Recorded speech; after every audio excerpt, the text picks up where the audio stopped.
Iran tried to pull off one of the most dangerous moves in modern history, shutting down the Strait of Hormuz.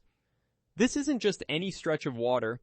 Nearly 30% of the world's oil passes through this narrow choke point every single day. If it closes, the global economy feels it instantly. Prices spike, supply chains break, and entire countries feel the pressure. And for a moment, it actually worked.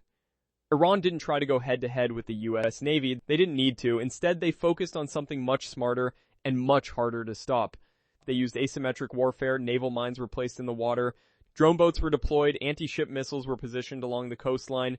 And small, fast attack boats were ready to swarm any tanker that tried to pass through. These weren't massive warships. They were small, cheap, and deadly. Dozens of them could attack from multiple angles at once, overwhelming even heavily defended vessels. Within days, traffic through the strait dropped dramatically. Ships stopped moving. Oil markets reacted.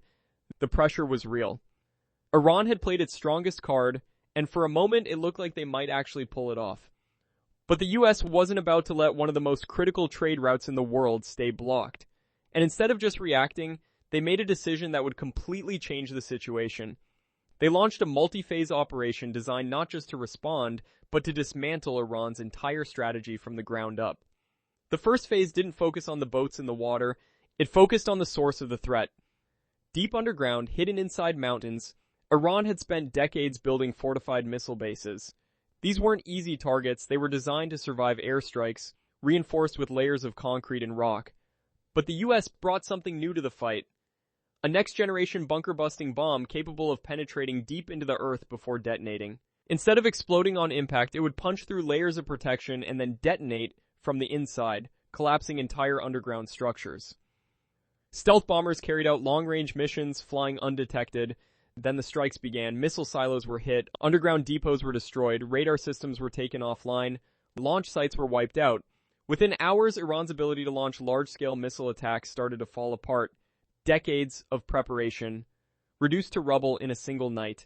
But that was only the first step, because even with the missile threat reduced, the danger on the surface was still very real. Fast attack boats were still out there, swarm tactics were still a threat, tankers were still vulnerable.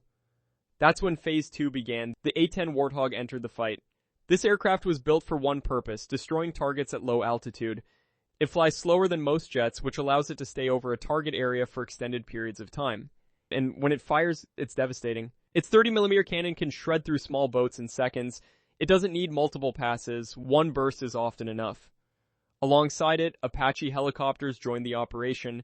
They worked in coordination, targeting anything that moved near the coastline. The result was immediate.